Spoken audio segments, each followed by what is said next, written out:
Assalamu alaikum. Could you take your seats, please?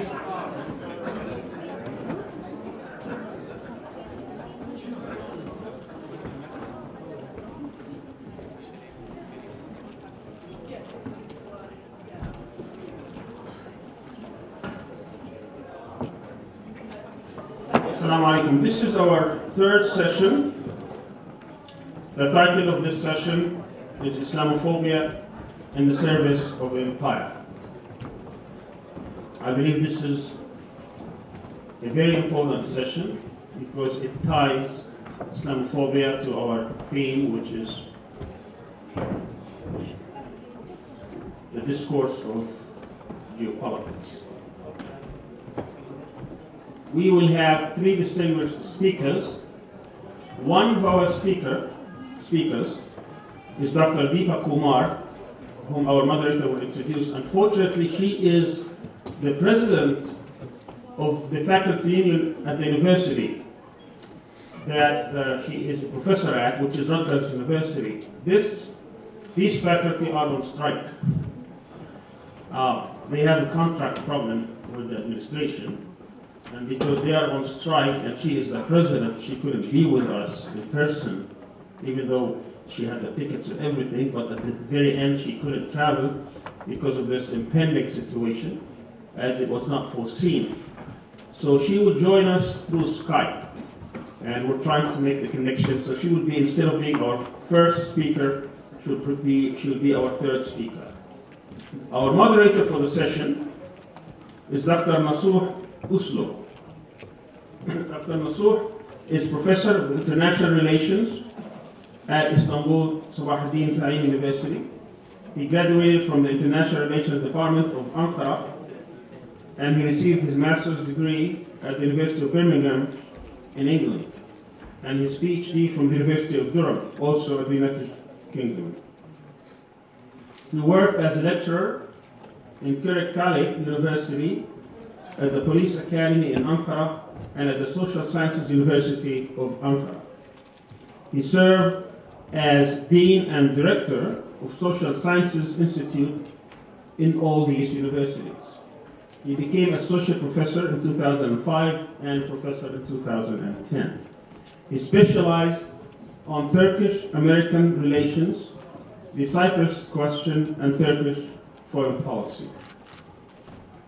Dr. Nasuh has published 4 books in Turkish and 3 books in English, and he translated 6 textbooks of international relations from English to Turkish. He has numerous articles published in both national and international journals in different topics, including Middle Eastern, Turkish relations, and American Turkish relations. Please welcome with me Dr. Nasuh Uslu.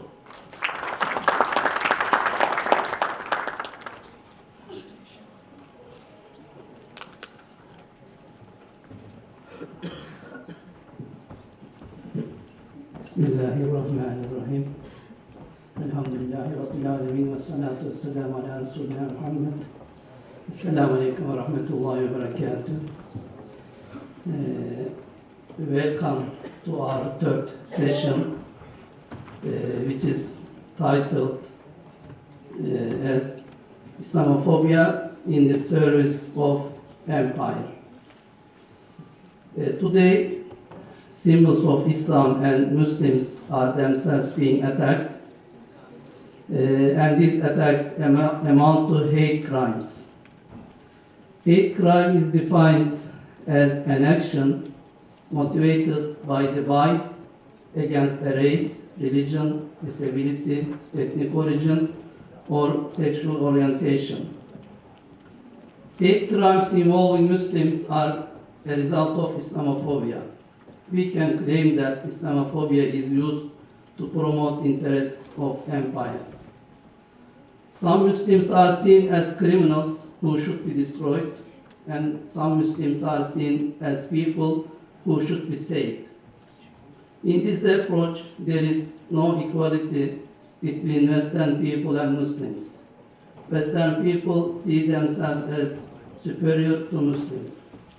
And this superiority feeling lies at the roots of all types of fascism, racism, colonialism, imperialism, and so on.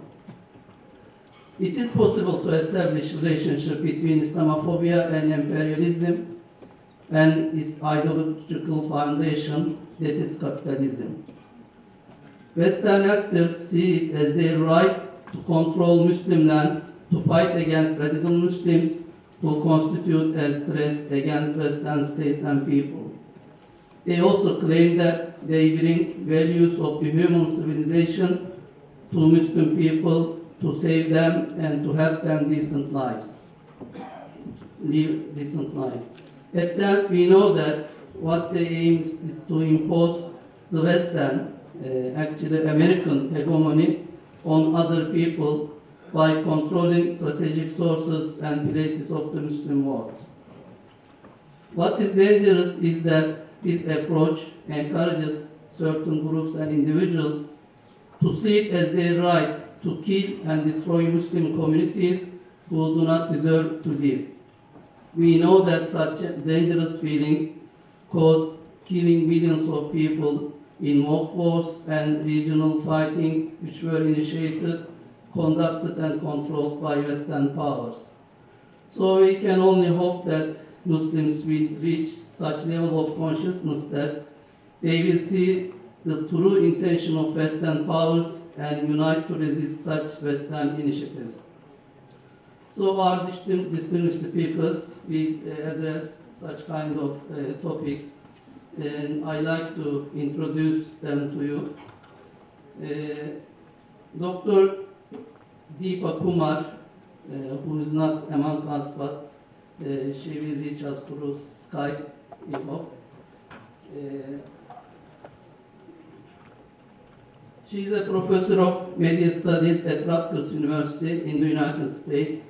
She is an award-winning scholar and activist. She is the recipient of Dallas Smythe Award for her engaged scholarship and Georgina Smith Award for her work on gender and race equality.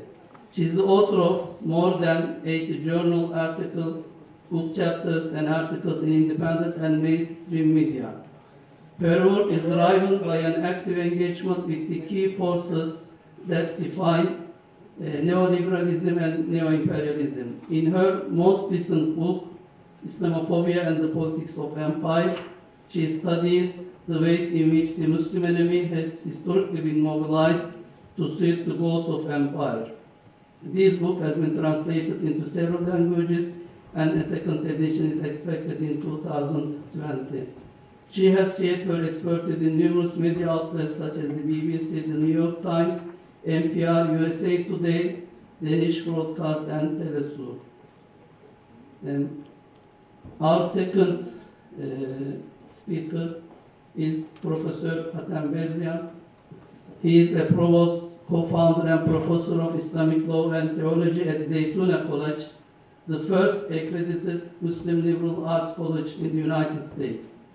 In addition, Dr. Bazian is a teaching professor in the Department of Near Eastern and Ethnic Studies at the University of California, Berkeley.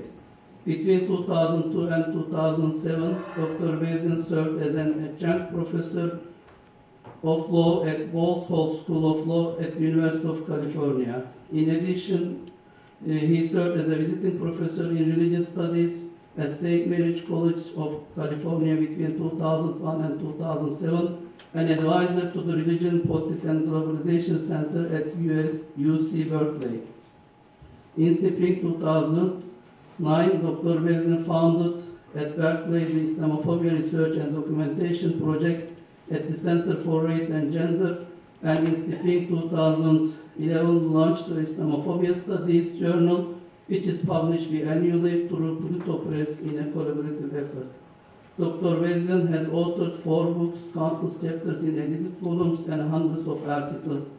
In addition to academic work, Dr. Bazian is a weekly columnist for the Turkish Daily Sabah newspaper and Turkey Agenda online magazine. Dr. Bazian is founder and national chair of American Muslims for Palestine, board member of Islamic Scholarship Fund, Muslim Legal Fund of America, president of Dollar for Deen Charity, and chair of Northern California Islamic School. And our third speaker is Ahmed Bedier. He has worked for the past decade as a community organizer radio show host, human rights advocate, television commentator, and interfaith leader.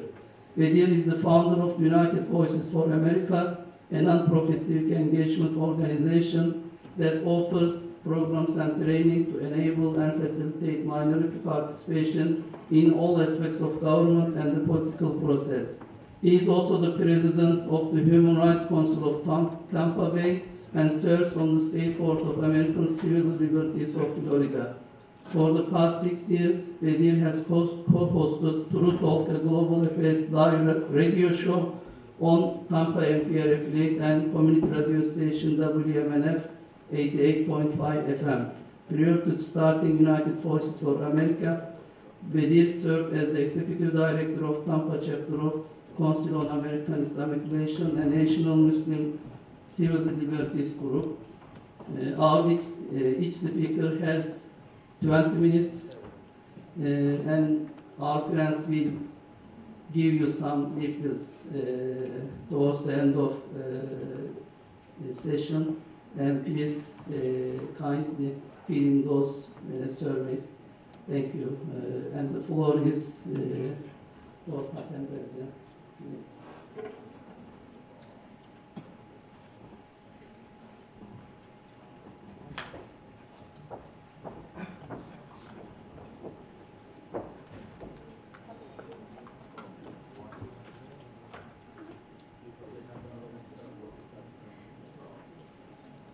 Assalamu alaikum. Just give me a second.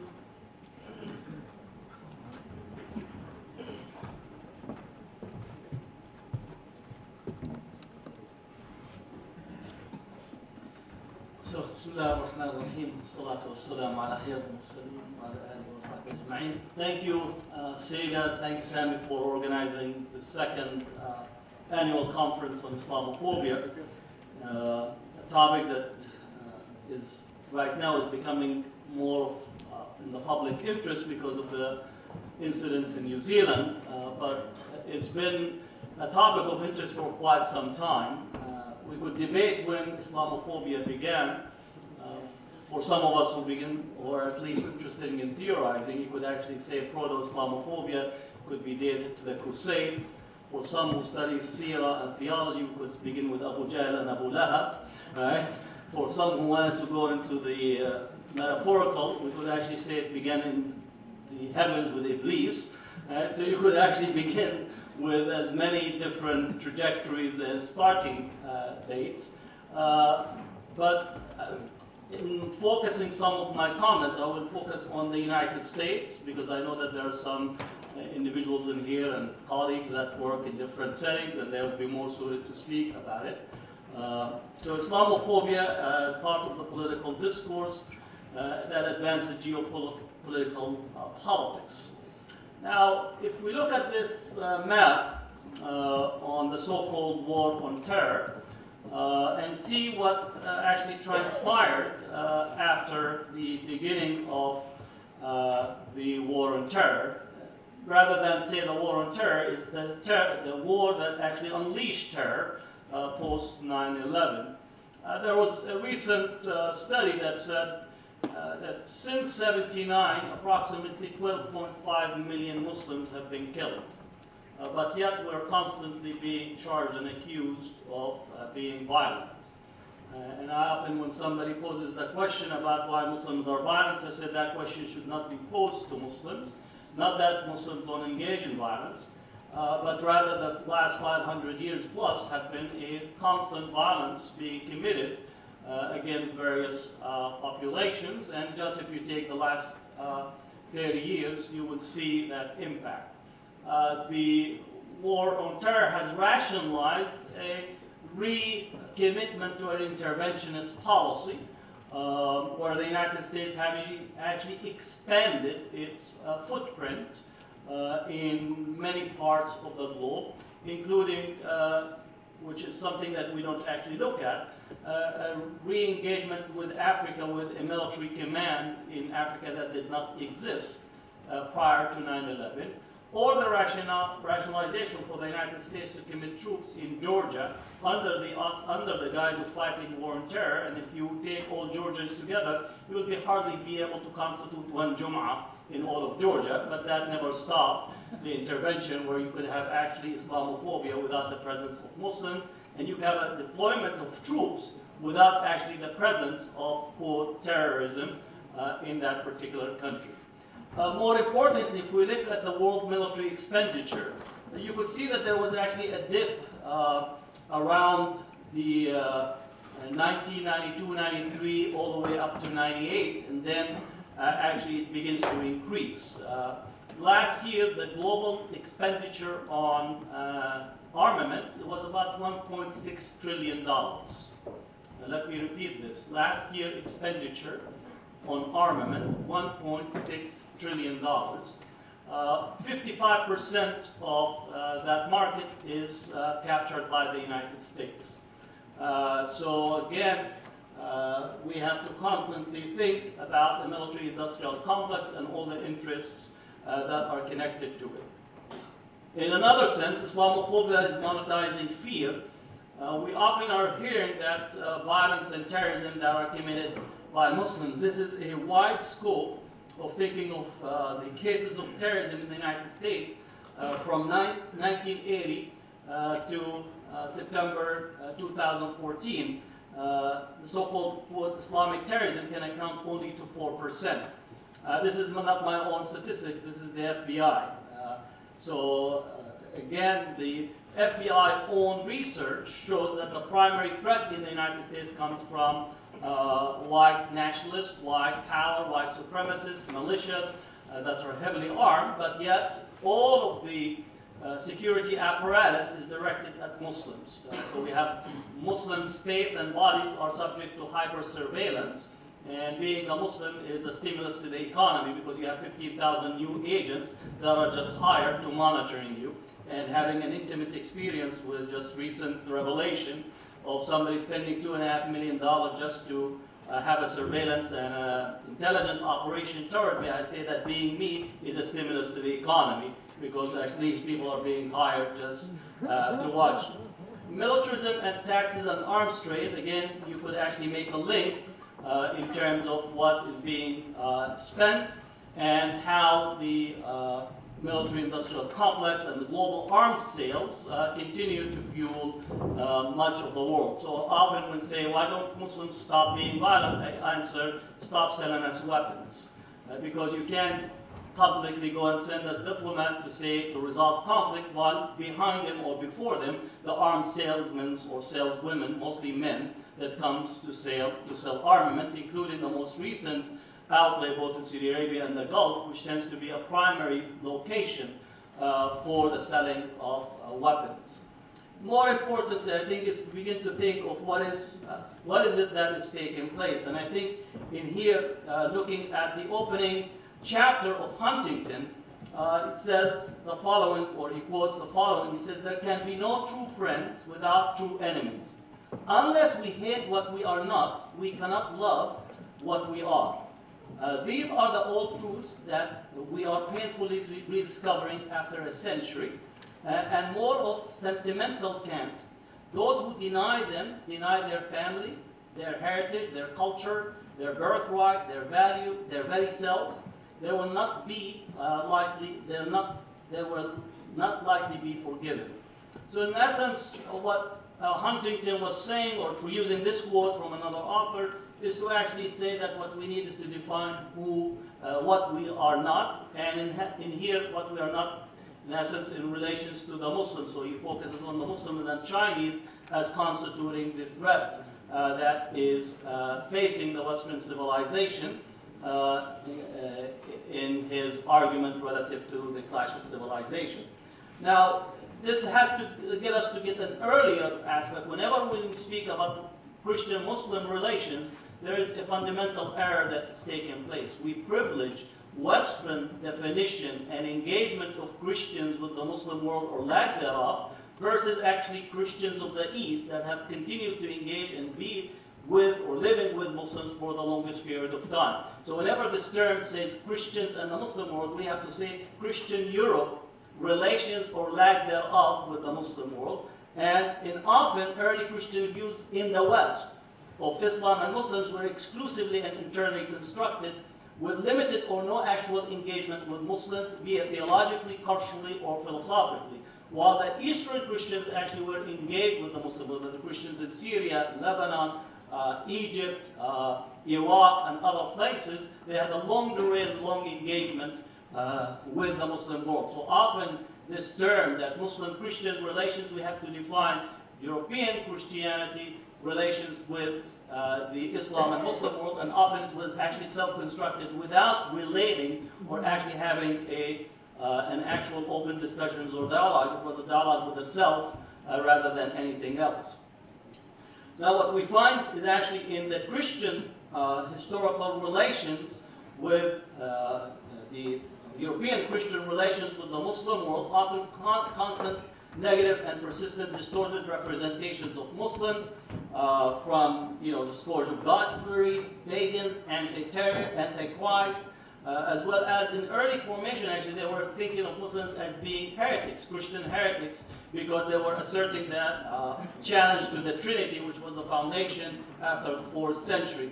Also the notions about the Prophet Muhammad ﷺ often being described as impostor, violent, lustful. Now these becomes the reservoir that often are navigated and picked up and becomes the tools that we see repeated time and time again within the Islamophobic network. It's interesting that Muslims are often charged of being looking backward from the Stone Age period, right? But it seems that Europe has not yet learned to undo and distance itself from history, and that's why you continue to see that historical records are mined and brought back into the contemporary period. And interestingly enough, Muslims don't have any single celebration of a battle or a victory or any type of conquest, while this is actually what we find both in terms of European, especially if you look at Spain, the constant celebration and constant ceremonial engagement with the past, which continue to make it part of the present discourse rather than something that happened at a distant period. Now, from evil empire to the green menace.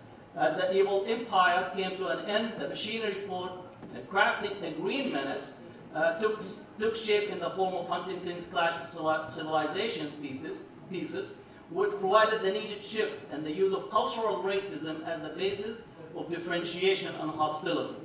Using cultural racism as the basis for the Clash of Civilization thesis is the rebranding of the pre-World War II discredited biological racism, and is offered as a signpost for the same set of racist attitudes and perspectives that were deployed in the earlier biological version. So whenever these individuals, they think that they're engaging in polite, sophisticated international relations, whenever they're speaking about cultural differences, they're really using cultural differences as a signpost for biological racism, so don't actually fall into this polite discourse that is using cultural racism as a biological racism. And if you would actually track some of the arguments in the 18th and 19th century, especially in terms of reference to the Chinese, and just replace Muslims in there, you would actually see the same type of terminology, and this is actually part of the discourse.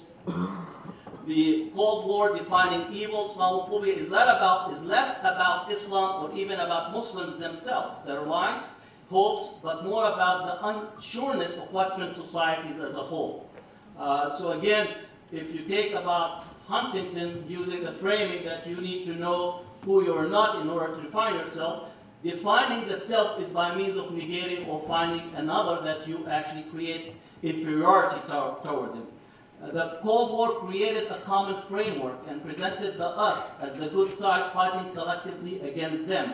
The communists who represented the evil. But the question was what to do afterward and what was the path forward. Now, interestingly enough, again, during the Cold War, and this is an aspect of my critique, Muslims lined up with the Western world during the Cold War because, again, they used the framing that since the Prophet ﷺ in the battle between the Romans and the Persians praised the Romans, therefore we actually posited ourselves between 1945 until the collapse of the Soviet Union to be on the side of the Western NATO alliance in defeating communism. And in this sense, again, we're seeing a shift right now in relation to how Muslims are trying to deploy themselves. So the divisions in the Muslim world is also reflective of the hegemonic period that we are living, and that's where some of the confusion that are there. That's not the main theme of my talk, but I came to understand our history is not something that is disconnected from history. So in the 1960s and 70s, most Muslim writings were writing about debating the communists, which means if you're debating communists, meaning that your capitalism and the Western world was on the positive side, and basically you have what you call almost a divine sanctioning of this alliance that took place, rather than to think of it as an alliance of convenience. Targeting Islam and Muslims is the way to define politics, culture, economy, and identity in the post-Cold War period. By magnifying the differences and then transforming them into an existential threat in the mind of the US and Western public, the forging of a fictitious sense of patriotic unity and purpose is possibly actualized. So again, Islamophobia has that function of trying to forge a sense of patriotism, a sense of belonging, which explains why it's such a focus on Ilhan Omar and Rashida Tlaib and Linda Sarsour, because again, they are challenging this formation of what it means to be patriotic, especially if you correlate it with whiteness as the basis of what an American contemporary patriotic person looks like or acts like. The US political elites who were subtle on confronting the evil empire emerged less confident and unsure about the present and future, considering all the global political, economic, and social changes that unfolded rapidly. So it's actually more about their own lack of confidence than anything else, as well as thinking of demographics, because it's one of those racial areas that begin to think of numbers. So what Huntington and others are asserting is what we need is to increase the population, and one of the calls for increasing population is to bring Norwegians. Now on a side note, during the Chinese Exclusionary Act period in America, they actually recruited 1 million Swedes to immigrate to the United States. So when Trump is saying we need more Norwegians, he's actually trying to reference some history. He just got the country wrong, but don't actually, he's factually challenged on all fronts, so I would not hold that against him at any moment. The use of Islamophobia and demonization of Islam and Muslims serves the perfect diversion for populist politicians who have no real vision for the future and are able to monetize fear to slither their way into seats of power with venomous rhetoric promising restoration and greatness. So again, this is the rise of populism, whether you're talking about the United States or the UK or other places. They're all promising that we're going to go back to an era where you're not going to see the people that really don't belong into our own society. Islamophobia reorient to Western policies, and here I'm giving a shout for Salman Saeed's Reorient Journal, which is one of our partner journals. Islamophobia into foreign policy paradigm and reorient Western states' policies toward confronting the Islamic Chinese alliance. Islamophobia becomes the tool needed for birthing the new world order.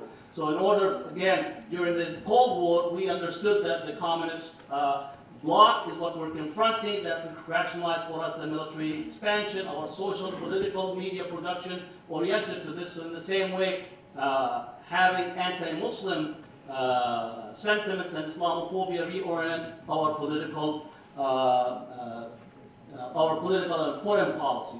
So racism as a foreign policy, understood correctly, Huntington Clash of Civilization thesis is a call to affirm the worldview of the West, or more accurately, the United States, by drawing clear distinction from the Islamic and Sinic civilization. Here, the Chinese, Muslim, and Islam subjects are instruments to forge an internal cohesion in the U.S. that, in Huntington's mind, is missing at present and is needed to maintain and extend America's power and domination. Now, when we say about U.S.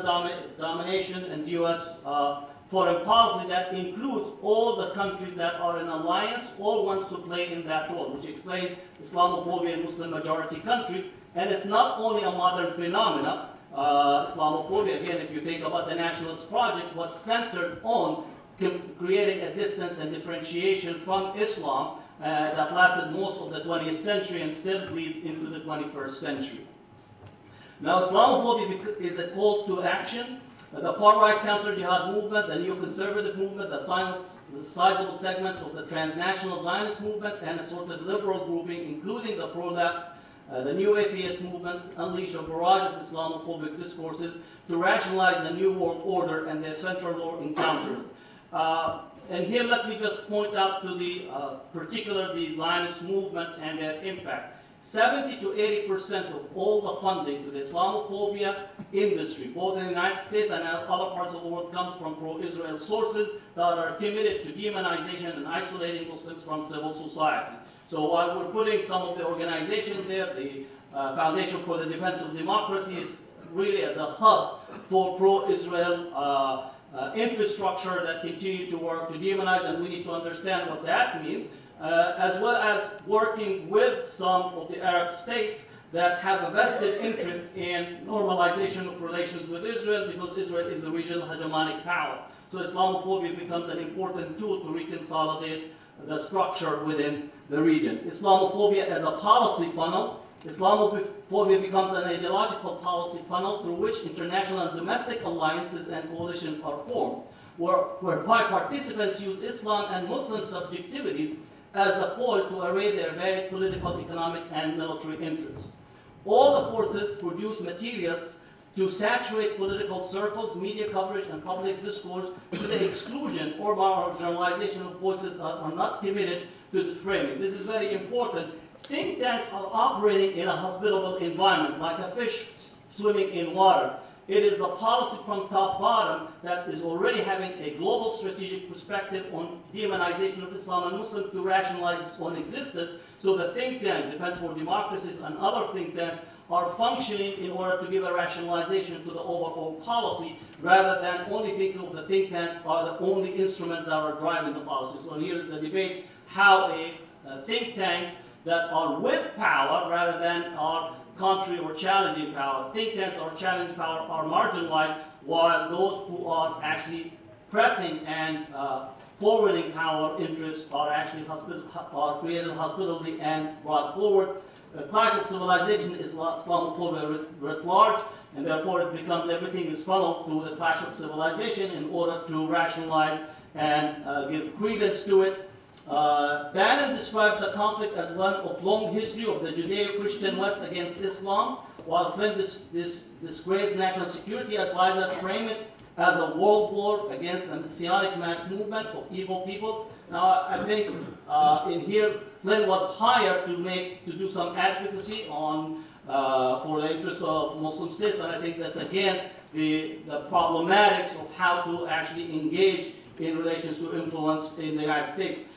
Part of it, I think, is always for us to challenge this narrative of Judeo-Christian. I think this is like one of the misnomers of contemporary period. This notion of Judeo-Christian that emerges after the Second World War is actually a misnomer, because the history of the West, if anything, is actually a constant demonization, genocide, and the Holocaust that takes place against Jewish people. And therefore, we need to claim a Judeo-Islamic tradition rather than actually allow the West not only to engage in the Inquisition and the Holocaust, and then to try to clean its history by claiming Judeo-Christian tradition. I think what we need is to revert and recreate the narrative about the long history of Muslim-Jewish engagements in this sense, and that's what I call the dubious history that they make a claim around it. I know that my time is up. So for me, the key concept to be engaged in relations to how we frame Islamophobia is that what we need is a multi-engagement with Islamophobia, and not to actually generalize in one dimension or the other. Lastly, I want to encourage you to actually engage in accessing our Islamophobia Studies Journal. And then we have a conference. I'm going to actually be leaving tomorrow because we have a major conference in Berkeley, our 10th annual conference on Islamophobia.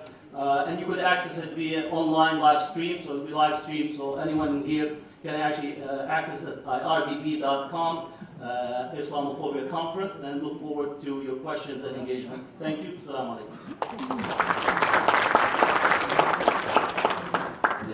Thank you, Dr. Hatem Bazian, for your excellent presentation. You have given us useful information about how Islamophobia is used by some people, by some authorities. Now the floor is for Ahmed Bedier. He will talk about impact of agents of hate and anti-Muslim racism in the United States. Yes.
Microphone, good. So now it should be working.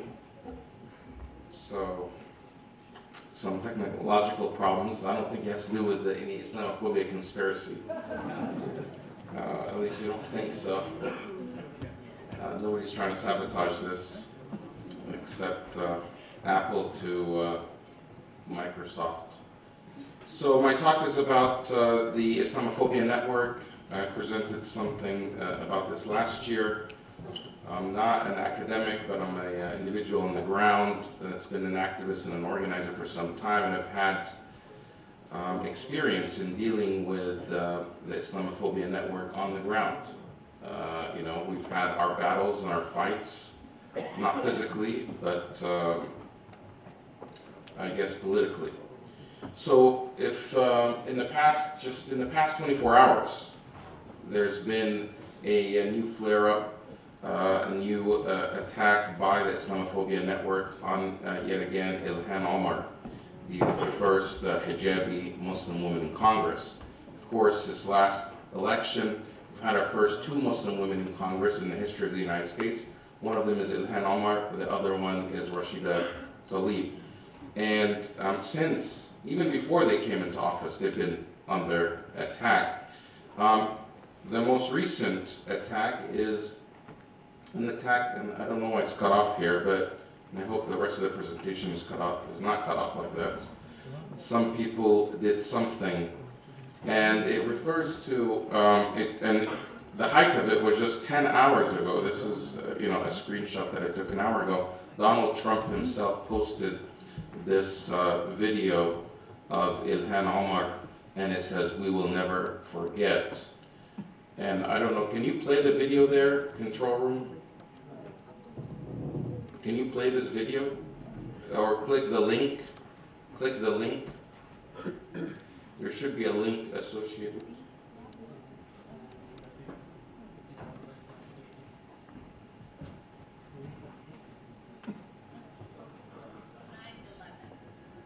Because they recognize that some people did something. You have no idea where right I have another one. Another plane just hit. Some people did something. Oh my goodness, there is smoke pouring out the head.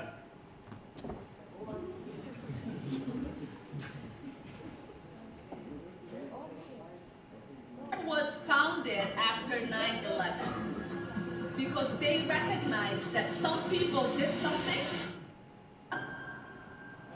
You have no idea where I right have another one. Another plane just hit. Some people did something. Oh my goodness, there is smoke pouring out the Pentagon. Some people did something. It just flew straight into it.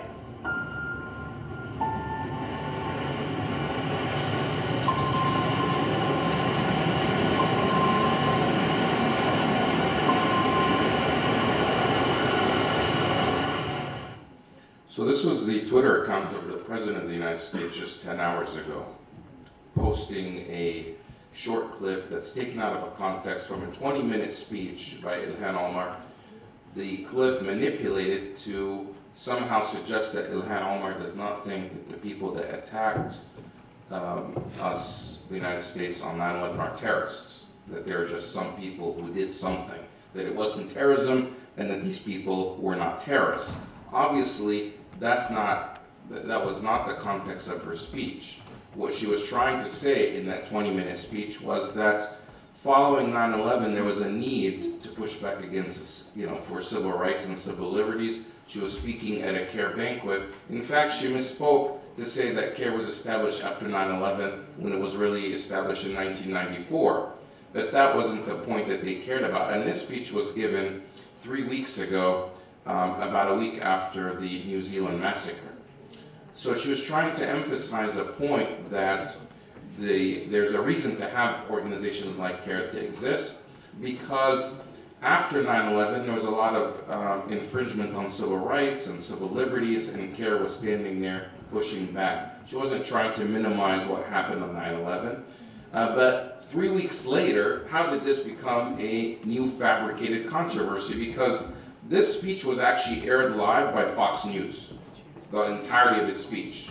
And none of the commentators, none of the people suggested or said anything was out of the ordinary. However, the tape was saved, and when the time was right, the Islamophobia kicked into gear. This wasn't the only speech, the only tweet that Donald Trump tweeted about Ilhan Omar in the past 24 hours. Just 4 hours before that tweet, he tweeted something else where he basically says he retweeted a woman, an activist who said, "How is this woman walking the halls of Congress? How?" Now this is very dangerous to suggest these things, because they're suggesting, one, that this woman is not American, and this woman is somehow, Ilhan Omar, who's a congresswoman, is somehow aligning with the enemy, that she doesn't view the people that carried out the terrorist attacks as terrorists, and that it's not terrorism. So this is one of the most powerful president in the world talking about Ilhan Omar in 2 tweets in the past 24 hours. And why is this danger? And how did we get here? And the way we got here was, a couple of days ago, this representative named Dan Crenshaw attacked Ilhan Omar, and he did so for the clip of the video that was given, at the CARE speech from 3 weeks ago. And he basically said that he slammed her for calling that some people did something.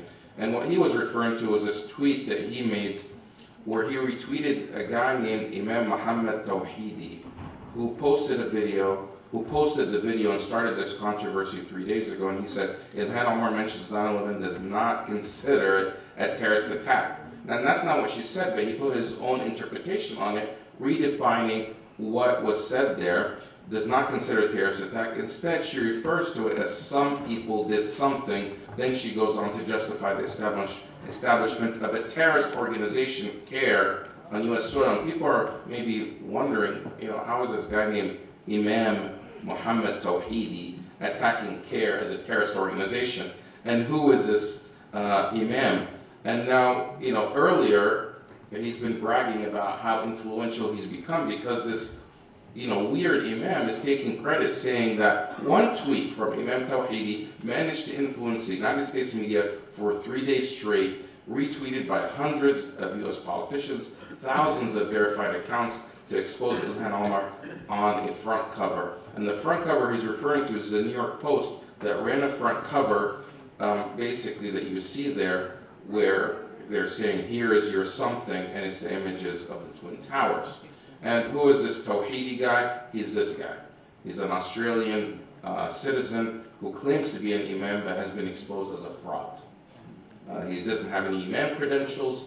He is not legitimate. However, they keep bringing him on television as some sort of authority when he has no following. And this is what we call, and he's very much part of the anti-Muslim network. So this is case in point how these people operate. These people don't have any authority. They don't have any legitimacy. They are cherry-picked and recruited. Some of them used to be pizza, delivery drivers in the past. Some of them used to be in jail. Some of them have different shady backgrounds, but all of them have unified, and they all share something uniquely in common. They're staunchly pro-Israel, as this person is. So he's part of the anti-Muslim network. The anti-Muslim network, there's a lot of research that's been done on this. Who's funding it is, some of the major research was done by, for example, the Center for American Progress. There was a famous report called Fear Inc. 1 and 2, which tracked down the funding, and it's made up of funders, like the Donors Capital Fund and others, and it's also made up of organizations like the Clarion Project, the Middle East Forum, the David Horowitz Freedom Center, etc. And it has backers. I need to go here. Oh, this is him, by the way. I mean, he has the imam look. He's just acting, he's not legit. And he's a Shia imam on top of that. But even the Shia community does not recognize him. No one recognizes him except himself and the anti-Muslim network. So it's made up of these funders, Donor Capital Fund, and others, other foundations, family foundations, and the organizations. It's also made up of people like Robert Mercer, one of the biggest supporters of Donald Trump, who last year was disclosed that his organization had funded these anti-Muslim Facebook ads around election time. I mean, we heard a lot about the Russian, manipulation, but we didn't get a lot of information about how American anti-Muslim organizations were also using Facebook ads and collaborating with Facebook to actually target vulnerable voters in swing districts. These are people who are likely to believe fake news about Muslims, and Facebook was collaborating and cooperating with these anti-Muslim organizations to show some wildly crazy anti-Muslim ads that kind of showed that ISIS was taking over America. The network, it includes people on the left. These are the intellectuals, behind the network, their godfather being Daniel Pipes, David Horowitz, David Yerushalami, Frank Gaffney, Robert Spencer, Stephen Emerson. These are the who's who of the ideology behind the anti-Muslim networks. And then you have the validators, and the imam would be considered a validator. These are people who are either former Muslims or people who are identified at some point with Muslims, or they come from Muslim majority countries, or they have a name that sounds Muslims, because for them to have these validators, these are individuals that would validate what Daniel Pipes is saying. Because when you have somebody who's from that community or supposedly of that background or lived with those individuals, those Muslims, and they're basically saying the same thing, they're validating what the pro-Israel groups are saying, then people are likely to believe it. People like Tawfiq Hamid, who claims that he's a former terrorist, and now he lives in the United States. And he claims that he saw the light. Walid Shobat, who said he was at one point going to do a bombing on top of a bank in Palestine, and he was a terrorist, and then he saw the light. Jesus came to him somehow when he was on top of that building, and then he left Hamas or Islamic Jihad or whatever group he claims to be. Now, of course, all of these individuals turned out to be false. They've been exposed as liars that are just taking advantage of the climate, and they're enriching themselves. These are basically like paid actors. Their story is not legit, it's not true, that they've been recruited by the network to be able to validate. To a lesser extent, probably maybe the most credible of all of these is Zuhdi Jasser, who does claim, he does actually have a real job as a physician, and he was in the United States Marines, but he has a chip on his shoulder against the Muslim community. Mainly because after 9/11, at some point, shortly after 9/11, in his hometown in Phoenix, Arizona, he called for a mass protest against terrorism, and nobody recognized who he is, and nobody showed up.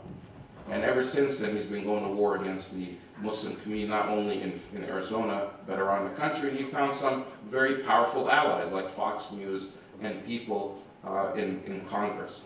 And activists like Ayan Hirsi Ali, Pamela Geller, Bridget Gabriel, Noneen Darwish, and others, and their organizations.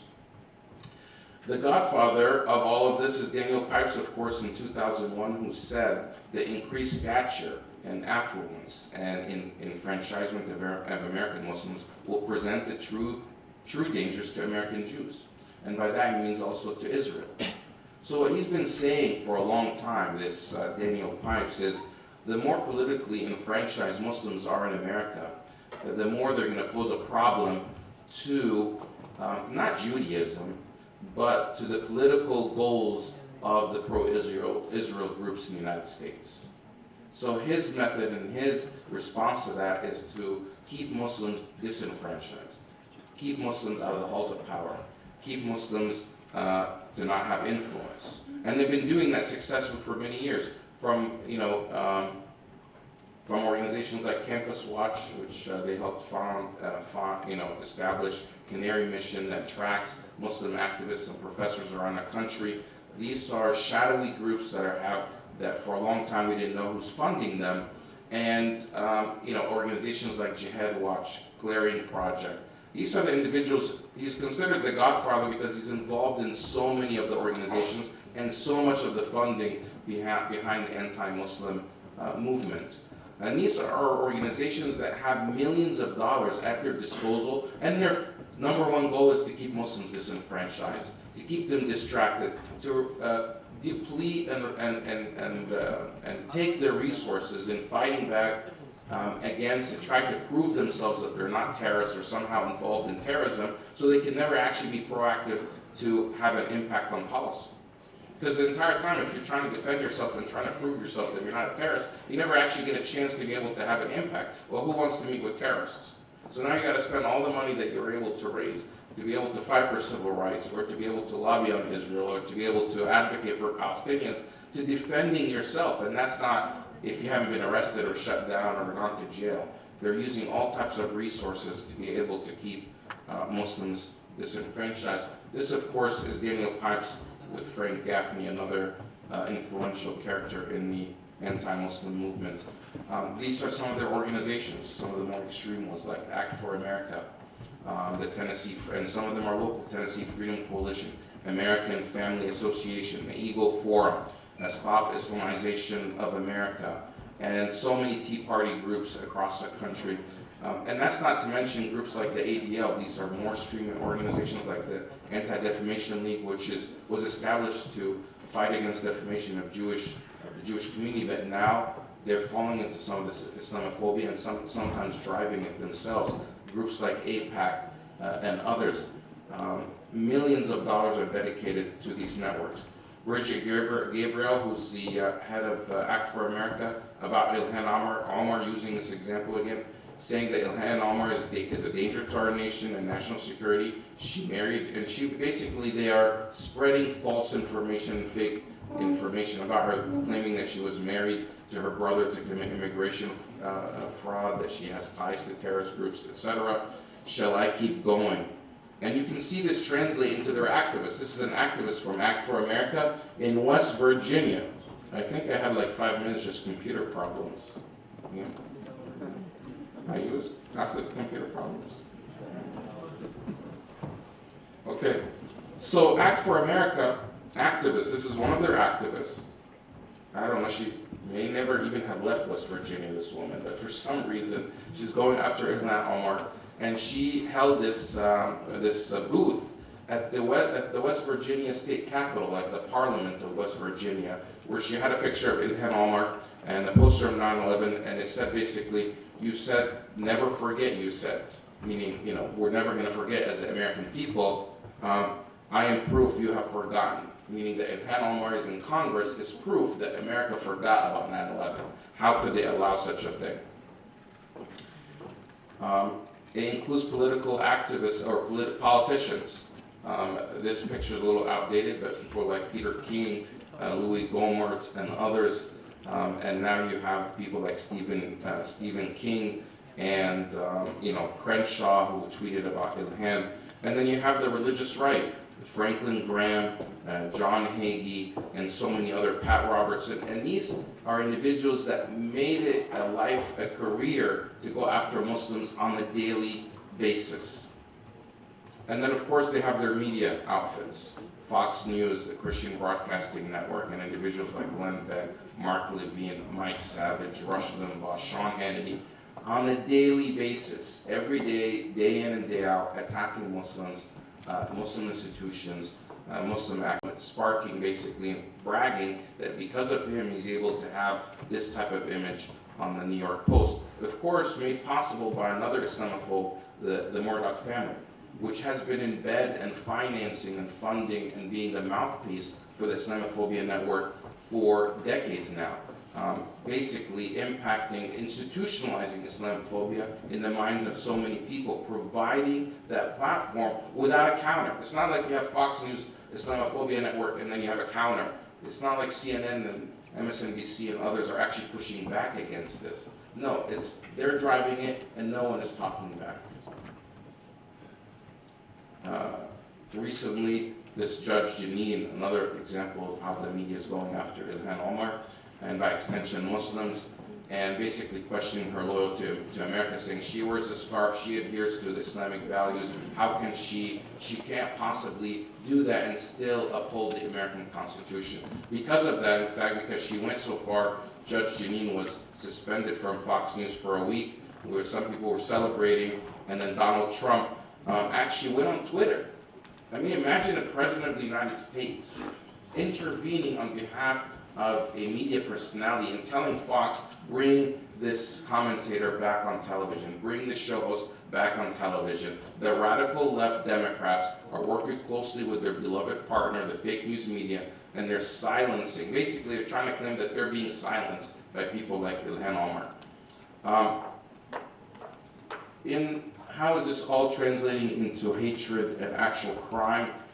This was an event that we're organizing an event for Yemen in Florida, where I live, and we were inviting Ilhan Omar. Of course, because of all the, these different organizations are going after her. Wherever she's speaking, they have people on the ground that are holding protests against her. So this is one of the protests. As you can see at the bottom, it says, "Say no to Omar, say no to Islam." They're very anti-Muslim groups. Somebody came on and suggested that they change the title, so all of a sudden the protest was changed from anti-Ilhan to pro-Israel.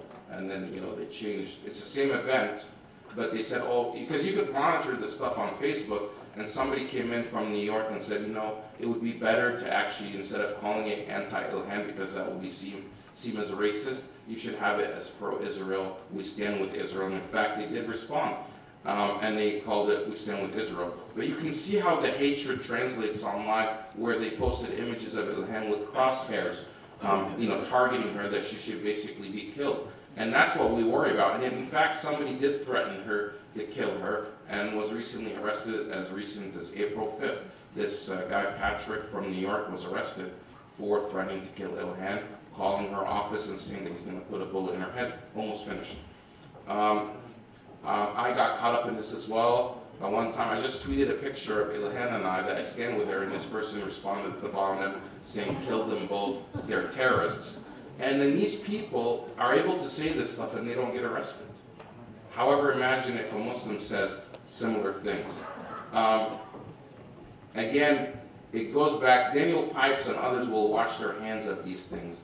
that they're driving this ideology behind this hatred, and they're trying to make it, and I'll end with this comment, they're trying to make it to keep us out of the political process. I actually have an organization which is recruiting Muslims to run for office, to be involved in politics, and they're fighting that. I remember about 10 years ago in 2009, we organized one of the first lobby days in Washington, in Tallahassee, in our state, to lobby, to basically bring Muslims to politics so they can meet their lawmakers. And when that happened, this guy named Adam Hasner, he is the majority leader of the House at the time, he sent a private letter to all these Jewish leaders. He happened to be Jewish, and he's from Florida, to all these Jewish activists and leaders in the state, saying they have to stop the Muslims from coming to Tallahassee. Because if they come to Tallahassee, they'll be enfranchised. Basically the same words that Daniel Pipes was saying, and they have to do what they can to stop it. That letter was leaked. It turns out that Adam Hasner and Pamela Geller, he's part of the network, and he works closely with them. And I remember, and it was a very telling moment, around the same time there was the Gaza invasion, or the Israel invasion of Gaza at the end of 2008, beginning of 2009, when Obama had just been inaugurated. And I was doing a debate at a local organization, and at that debate, the person there, and this is my last comment, was from AIPAC. I was debating a person from AIPAC, and the person basically said, he said, we hear you're going to Tallahassee. I said, yeah, we're going to Tallahassee. I don't know why your community is making such a big deal about us going to Tallahassee, talking to our lawmakers. It's not like we're going to go talk about Israel. He said, they're not worried what you're going to do in Tallahassee this year. They're worried what you're going to do in Washington 10 years from now. So 10 years later, we have Ilhan Omar in Washington, and they're freaking out. Ilhan Omar got through because she flew under the radar. She was a Somali immigrant. They never expected Ilhan Omar to come to Congress. She wasn't she wasn't the Linda Sarsour. She wasn't these known activists. She was not Hatem Bazian. She wasn't on Canary Mission. She flew under the radar, and all of a sudden she's in Washington, and now they're panicking, and they're coming at her with everything. So they've had this, they're continuing to do this. They want to keep us out of the halls of power, and they're going to continue to do that. And I guess that ends my comments. I can't speak anymore. Thank you so much. Okay. Thank you very much, Ahmed, Bedier, for your interesting presentation.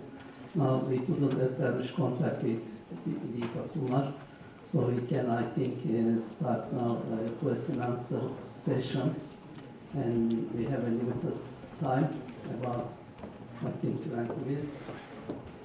So please raise your opinions and questions in 90 seconds, something like that.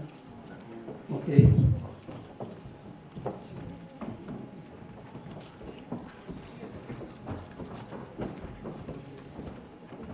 Thank you both for really quite enlightening reflections and informative talks. I was very interested by your comment, Ahmed, about this initiative that you have, but you sort of then followed it by the fact that Ilhan Omar sort of went under the radar. You're obviously a marked man, as we saw. What are the chances that that sort of initiative will be shot down before it even gets off the ground? And more broadly, what sort of, and this is a question for both of you, the second part, what sort of infrastructural development do you see as possible? We've discussed what's necessary. What's possible right now, and what can be done to grow that? Okay, we take the questions first. Okay.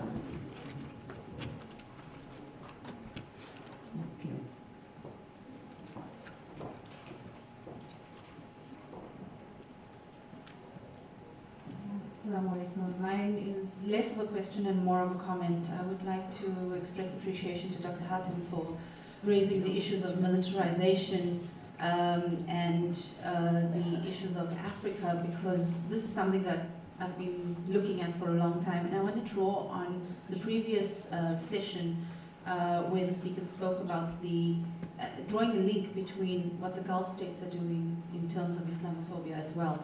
What I found is that there are systematic moves within Africa, not just in terms of militarization by the Americans, but if we look at militarization in the Gulf, that is translating into Africa.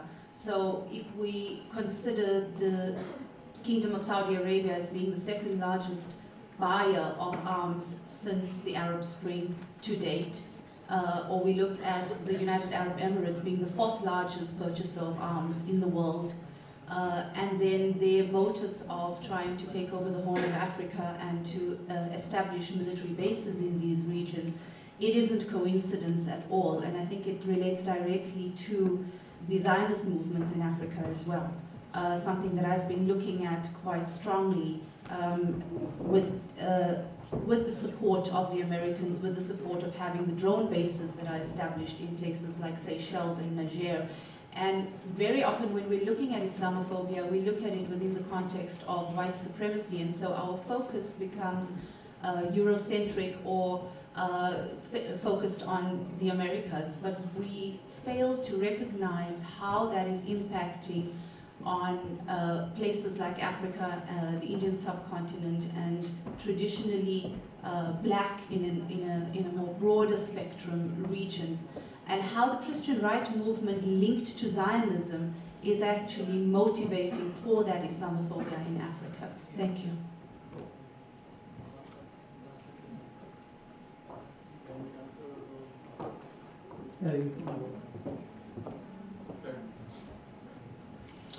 To answer your question, how are we addressing that? I wanted to show a slide on the screen.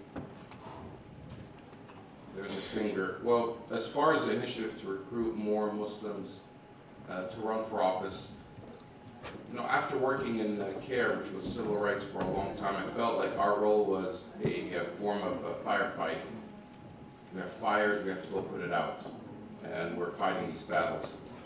And I felt like things like Islamophobia and the discrimination, you know, it was rooted in politics. As Dr. Bazian had mentioned, that you know, Islamophobia has been around forever.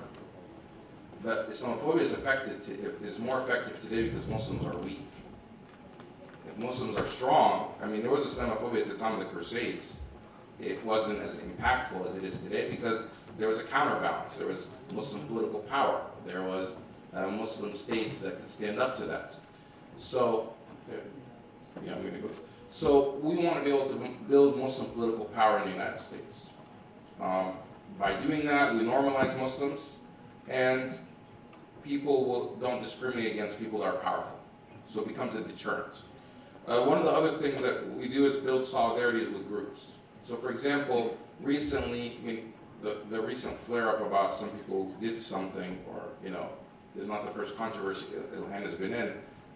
This Congress, since she's been in Congress, this Congress has already tried to pass 2 different resolutions to condemn Ilhan Omar or to repudiate her. And the second one was basically after they tried to claim this statement that she said that Jews have dual loyalty. And it was a resolution to condemn anti-Semitism. We were able to get involved. We activated our network, and we actually organized a press conference and a letter that was signed by 800 leaders in the United States. We went to Washington, D.C., and basically called on Congress, especially Democrats, not to make it focus only about Ilhan Omar and to expand it to include Islamophobia and others. And it was successful. So here you have the leader of Jewish Voices for Peace. She's a rabbi speaking up against it. We called on different Democratic candidates running for president. People like Bernie Sanders spoke out against it, and others. And eventually, that same legislation or that same resolution was. Are you able to go to the next slide? This remote is not working. So, Democrats at first, you know, it paused. They had to hold back because they didn't have the votes to push it through. There was a lot of pushback.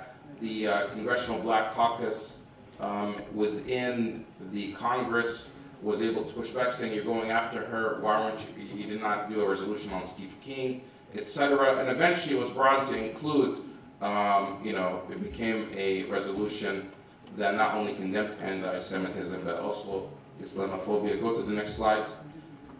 And Islamophobia. So we turned an opportunity that was targeting Ilhan Omar into something that's positive. For the first time, the Congress condemned Islamophobia. So by working through our allies and our partners and having that solidarity, and now finally issues like Israel is now becoming a witch issue, where it had bipartisan support. It was never debated, but for the first time, because of Ilhan Omar and Rashida being there, they're changing the conversation, and now it's, there are cracks in the system, which is allowing other voices to emerge. So we're seeing some positive things come out of what might have seemed to be something, unfortunate. I could follow up on the question on militarism, Africa, and how to view the U.S. and Europe engagement.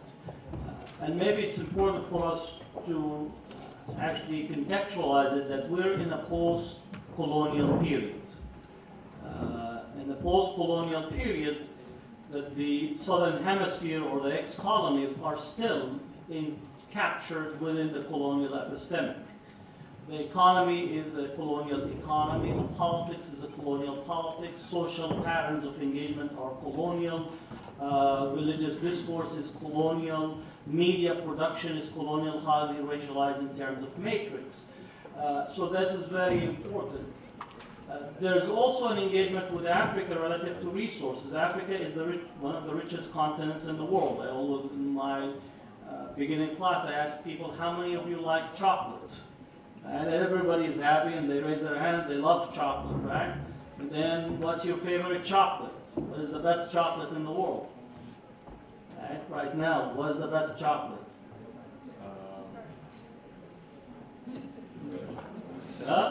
Swiss, German, Belgium, right?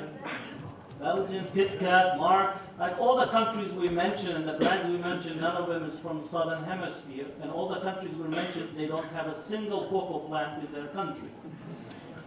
Right? And the people in the Southern Hemisphere possibly can't enjoy that $15 or 15 euro chocolate that you get from France and you take a picture next to it. Right?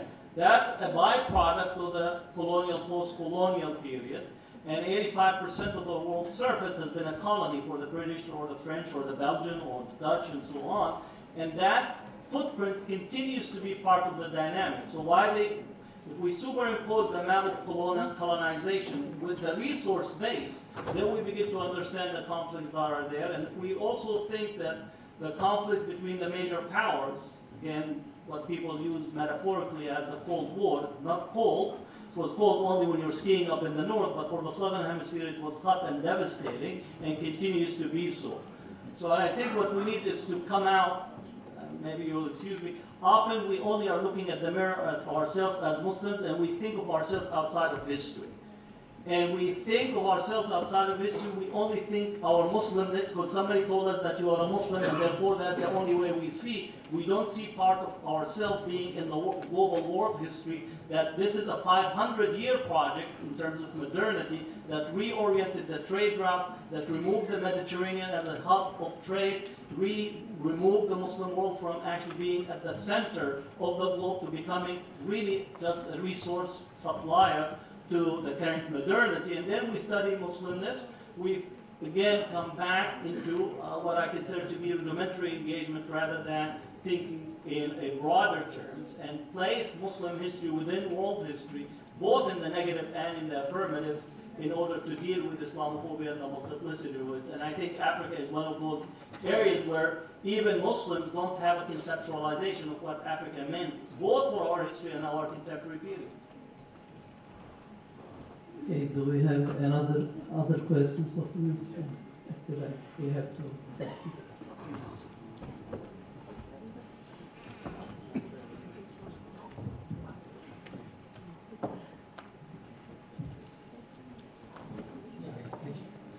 Thank you very much for the presentation. That was wonderful. Speaking about the Islamophobia machine, I just want to make a comment how it has metastasized from the west to the east. I'm coming from Sri Lanka. we have the same symptoms there in Sri Lanka also.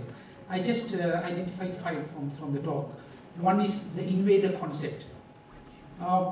In Sri Lanka, this is the idea in the majority community that the Muslims, they are invaders. So they go to the extent of telling the Muslims go back to Arabia, as if Arabia is going to embrace us. So they say Arabia. When the Arabians themselves are going out of chased out of their countries. Number 2 is white supremacy. We have the Sinhala version of that in Sri Lanka, the Sinhalese supremacy. And then there is cultural hegemony. We have there again Sinhalese cultural hegemony against the Muslim culture. And number 4, demonizing Islam and Muslims, very much so in Sri Lanka also. And then isolation of Muslims. There is a big campaign against Muslim trade, commerce and economics. So very much the same we see way back in the East also. Thank you. Yes, Assalamu alaikum. Thank you both of the speakers, Dr. Bazian and Mr. Ahmed. Just quick questions. Think tanks, as what was presented here, have increasingly played this kind of incestuous role with U.S. government policy.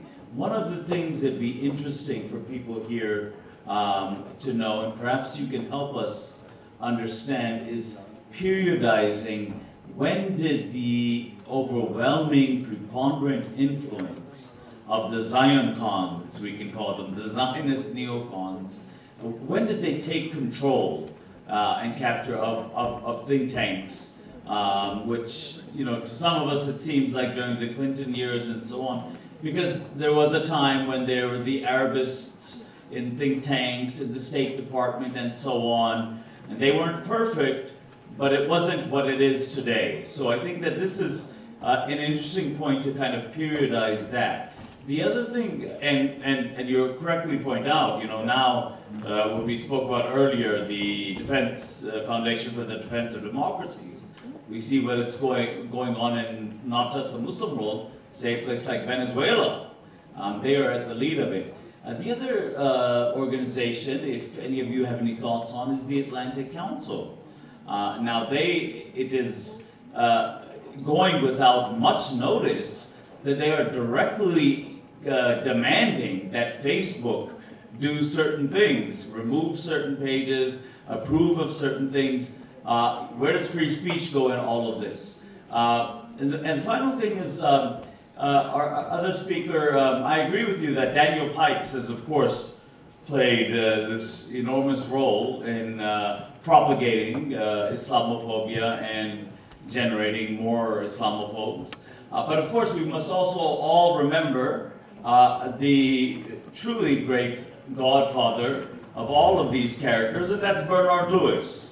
All of these disciples, from Pipes to Kramer to you go through the list, they are, you know, his Islam in the West recycled for the past 5 decades now. So, you know, he is the true godfather. And the final thing that I'll say, you mentioned the image of the Muslim in West Virginia, and I'm not saying this because I have a bias for Virginia, but the woman in West Virginia, you know, typically you'll say, oh, this is the Trump supporter, you know, totally ignorant and so on, and hates Ilhan Omar as well.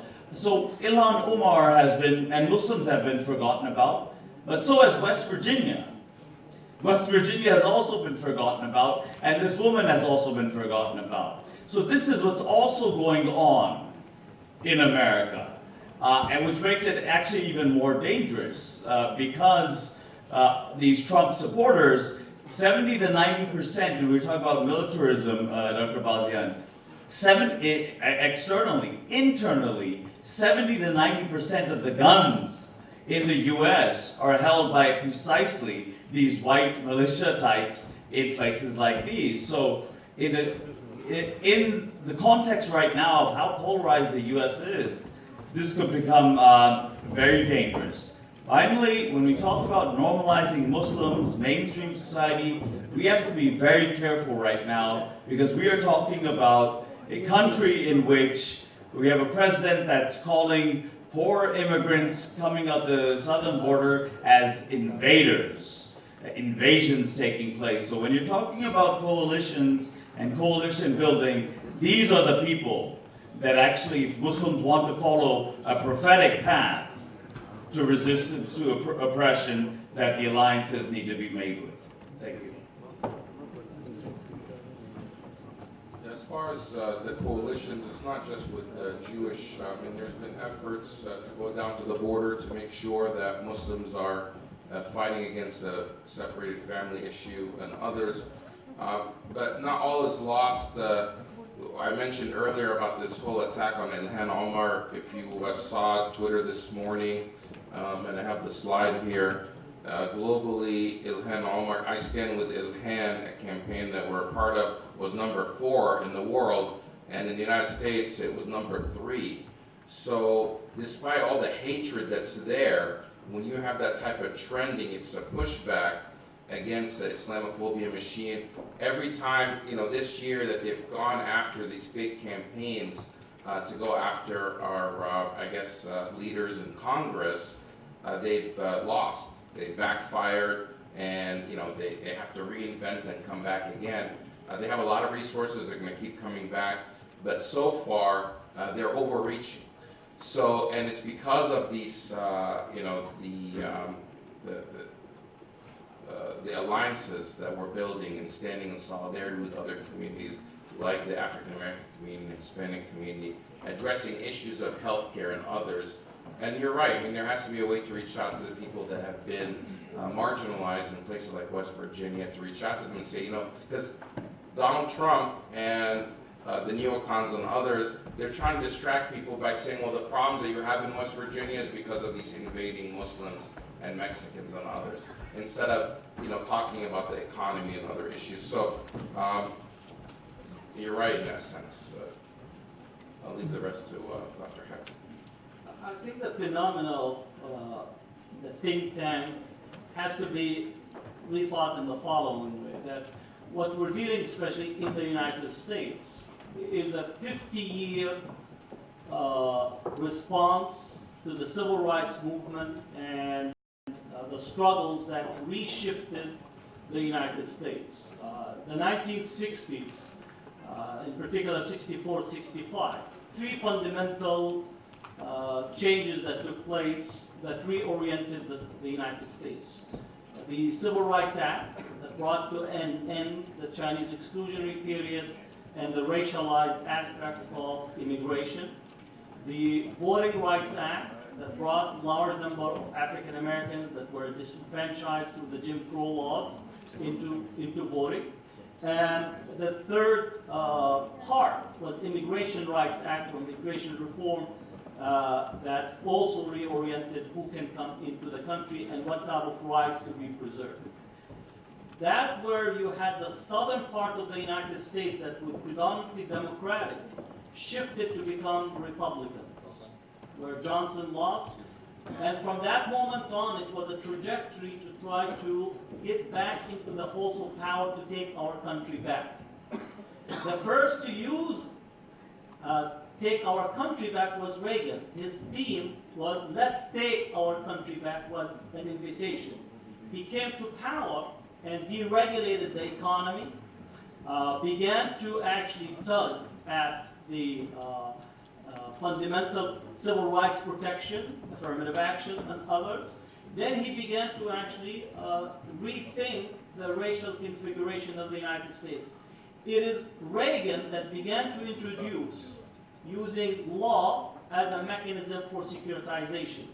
And the best case was 1987, the LA 8 case, which is 7 Palestinian and Kenyan were arrested in the United States in order to test immigration law as well as domestic law to be used as a part of the security apparatus in order to test it for Latin American activists from El Salvador, Nicaragua, that were facing the death squads where also Israel was involved because the training of the death squads in El Salvador, Nicaragua, Guatemala was being trained by the Israeli Mossad, funded also in part by the Saudi Arabia. When the U.S. Congress prohibited funding to the death squads, George Bush Sr. went to the Saudis for funding, and the Saudis funded the operation, which actually was interesting because the head of the El Salvadorian movement, the FMLN at the time, was a Palestinian, Shafiq Hamdan. So now you get into the global dimension of the domestic political landscape in the U.S. connected to transnationality. Move forward to Clinton, and I'm going to take a few minutes. Move forward to Clinton. Clinton does not come from the Democratic Party. Clinton and his team created what's called the Democratic Leadership Council because they felt that the Democratic Party was actually going left with Jesse Jackson and the Rainbow Coalition, and we cannot win against the right wing that was ascending in the U.S. So what Clinton did is he moved to the right, and he said what we needed is to go after Reagan Democrats, which means abandoning the base of the Democratic Party, and he actually was the person that went forward and got NAFTA adopted, North American Free Trade Agreement, which was not a free trade agreement because it was not modeled on the European Union to movement of products, capital, and people. It's only movement of products and capital, thus disrupted Latin America and massive immigration. Right? So you have to put a larger context. It's not only a think tank that sat down there, it's a 50-year investment in a transformative project that ends up with Trump being in the White House representing taking our country back, because again, it begins 50 years and they succeeded and they deployed the resources, they acquired the infrastructure, not only that they did on the right, but also reclaimed part of the Democratic Party. So that's how you need to look at the think tanks and what is their function. They function within a broader strategy rather than setting up a think tank and you solve the problem. This is my critique, at least of Muslim political engagement. They look and say, well, AIPAC is successful, let's do like AIPAC. AIPAC is swimming within a broader strategy and a broader structure, and they're also being close to power. You cannot actually try to challenge AIPAC by replicating because you're playing on two different epistemology in terms of your resistance to the process. And even if you want to have AIPAC, do you really want the AIPAC strategy to succeed? For me, that's what you might win the battle, but you lose the war of ethics and moral discourse. And I think that's the fundamental issue that is facing Muslims. Okay, I thank our speakers for their valuable contribution, and I thank you all for your participation. I think we have to end this session now. Thank you very much, Dr. Nasuh, for moderating this session, and thank you for the presenters for their valuable contribution and great presentations. Now, if I can get your attention for a second. Thank you. All right, just want to present these awards for you.